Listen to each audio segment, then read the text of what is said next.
La comunicación no verbal nos ayuda a expresar lo que realmente queremos decir. Nos permite conectar mejor con los demás y establecer relaciones más sólidas y gratificantes. Si aspiramos en convertirnos en mejores comunicadores, es importante que seamos sensibles no solo al lenguaje corporal y a las señales no verbales de los demás, sino también a las nuestras propias. ¿Qué es la comunicación no verbal?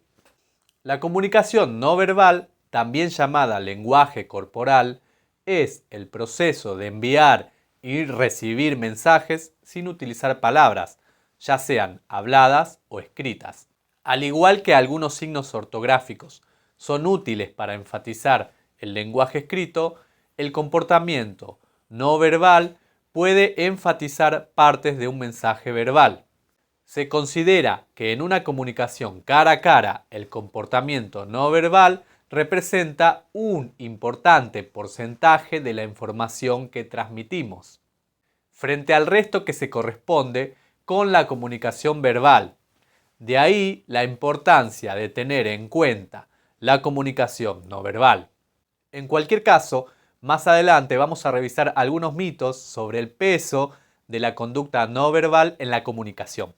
No debemos confundir la comunicación no verbal con la comunicación no hablada, ya que existen formas de comunicación no verbal como la escrita o la lengua de signos, que tampoco son orales. Los actos no verbales tienen un origen fisiológico o a través de nuestro entorno social. El lenguaje no verbal puede ser usado o no para reforzar y aclarar un mensaje verbal. ¿Cuáles son los elementos de la comunicación no verbal? Expresiones faciales. El rostro humano es capaz de expresar innumerables emociones sin decir ni siquiera una palabra. Y a diferencia de algunas formas de comunicación no verbal, las expresiones faciales de las emociones son universales. Las expresiones faciales de felicidad, tristeza, ira, sorpresa, miedo y asco son las mismas en todas las culturas. En cuanto a los movimientos corporales y la postura, la percepción de las personas sobre nosotros varía en función de la forma en que nos sentamos, caminamos, nos levantamos o sostenemos la cabeza, ya que el modo en la que nos movemos y comportamos comunica una gran cantidad de información al exterior. Este tipo de comunicación no verbal incluye la postura, el porte, la posición, los movimientos. También los gestos forman parte de nuestra vida cotidiana. Saludamos, señalamos, hacemos señas y utilizamos las manos cuando discutimos o hablamos animadamente, expresándonos con gestos, a menudo de forma inconsciente. Sin embargo, el significado de los gestos puede ser muy diferente y según la cultura y la región, por lo que es importante tener cuidado para evitar interpretaciones erróneas. Los gestos, movimientos corporales y posturas son estudiadas por la kinésica, también conocida como cinésica. El contacto visual también es importante, dado que el sentido visual es dominante para la mayoría de las personas. La forma de mirar a alguien puede comunicar muchas cosas, como interés, afecto, hostilidad o atracción. El contacto visual también es crucial para mantener el flujo de la conversación y para calibrar la respuesta de la otra persona. También nos comunicamos a través del tacto. Por ejemplo, pensá en los mensajes que transmiten un firme apretón de manos, una tímida palmada en el hombro, un cálido abrazo de oso, una palmadita en la espalda que da seguridad, un gesto condescendiente en la cabeza o un apretón controlador en el brazo.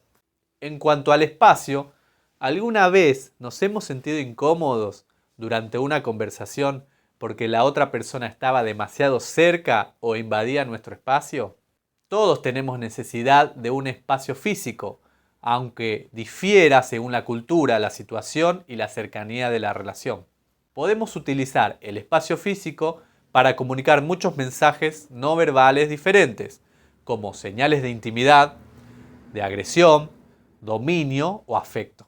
A este concepto se lo denomina proxémica, que no es otra cosa que la disciplina que estudia la relación espacial entre personas como manifestación social y significante.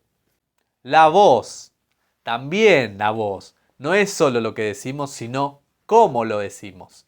Cuando hablamos, los demás leen nuestra voz. Además de prestar atención a nuestras palabras, es un proceso de escucha activa. Se fijan en el tiempo y el ritmo, en el volumen de la voz, en el tono y la inflexión, y en los sonidos que transmiten comprensión y asentimiento. Pensemos que el tono de voz puede mostrar sarcasmo, enfado, afecto o confianza.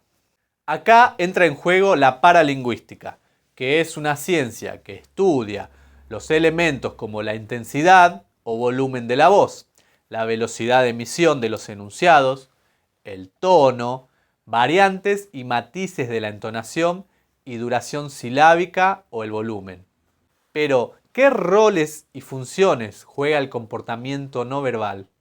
La repetición. La comunicación no verbal refuerza el mensaje que emitimos verbalmente. Hay una contradicción. Nuestra conducta no verbal puede contradecir el mensaje que intentamos transmitir, indicando así al oyente que en ciertos casos quizá no estamos diciendo la verdad. Sustitución. La comunicación no verbal puede sustituir un mensaje verbal. Por ejemplo, nuestra expresión facial suele transmitir un mensaje mucho más vívido que las palabras. Complemento. Puede añadir o complementar su mensaje verbal. Como jefe, si además de elogiar a un empleado le damos una palmadita en la espalda, puede aumentar el impacto de nuestro mensaje. También puede acentuar o subrayar un mensaje verbal. Golpear la mesa, por ejemplo, puede subrayar la importancia de su mensaje. Pero también hay ciertos mitos en la comunicación no verbal. Uno de los mitos más extendidos sobre la comunicación no verbal es la afirmación de que las palabras solo representan el 7% de lo que se comunica en una conversación. El resto consistiría en un 38% del uso de la voz, que sería el paralenguaje, y un 55% del lenguaje corporal, que sería la comunicación no verbal. Este mito está incluso respaldado por un estudio específico realizado por el doctor Albert Mehrabian, profesor de psicología jubilado de la Universidad de California en Los Ángeles. Pero esas cifras sospechosamente específicas proceden de un único estudio, lo que debería bastar por sí solo para hacer dudar de esta afirmación. Además, el estudio trata de una situación muy concreta en la que la gente habla de contenido emocional y hay una desconexión entre las palabras que utilizan, el tono de la voz y el lenguaje corporal. Entonces, ¿se puede falsear la comunicación no verbal? Hay cientos de referencias y páginas web que ofrecen consejos sobre cómo utilizar el lenguaje corporal en beneficio propio. Por ejemplo, pueden enseñarnos a sentarnos de una manera determinada, a juntar los dedos, a dar un pequeño apertor de manos para parecer seguros de nosotros mismos. Pero realmente no es fácil que estos trucos funcionen, ya que no podemos manipular todas las señales que enviamos constantemente sobre lo que realmente pensamos y sentimos.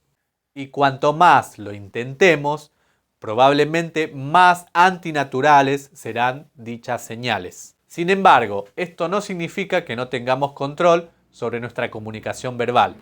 Por ejemplo, si no estamos de acuerdo con lo que alguien dice y queremos establecer una comunicación asertiva, podemos utilizar un lenguaje corporal negativo para rechazar ese mensaje que está dando la persona. Puede ser cruzar los brazos, mirar hacia otro lado o golpear los pies. Otro de los mitos más habituales sobre la comunicación no verbal es que los mentirosos evitan el contacto visual. Mientras que algunos mentirosos, especialmente a los niños, les resulta difícil mentir mientras nos miran, otros mentirosos, especialmente los más descarados o habituales, pueden compensar en exceso para demostrar que no están mintiendo, haciendo demasiado contacto visual, manteniéndolo durante un largo tiempo. Si relacionamos la falta de contacto visual con el engaño, corremos el riesgo de malinterpretar las señales de personas tímidas, introvertidas o procedentes de culturas en las que el contacto visual prolongado se considera grosero o amenazante. Si este contenido te parece interesante, te pido que te suscribas. Soy Germán, fonoaudiólogo, y en mi canal vas a encontrar videos sobre lenguaje y voz. Ahora veamos algunos ejercicios que nos permiten entender mejor la comunicación no verbal y usarla de forma adecuada cuando nos comunicamos con los demás. Una de las actividades más habituales es sentar a los miembros de un grupo en un círculo y una de las personas se queda de pie. A través de la comunicación no verbal deberá dirigirse a uno de los participantes indicándole que quiere sentarse ocupando su sitio. Otro ejemplo habitual para ejercitar los comportamientos no verbales es asignar a cada participante una situación que debe describir a los demás usando solamente el lenguaje corporal. Se trata de situaciones sencillas como la que podría suponer tener prisa y que se haya escapado el colectivo. La entrevista silenciosa también representa una excelente dinámica para ser conscientes de la importancia de la comunicación no verbal. Si te queda alguna duda, querés saber más o quizás querés agregar algo sobre la comunicación no verbal, déjamelo saber en los comentarios. Te mando un súper abrazo y nos estamos viendo la próxima.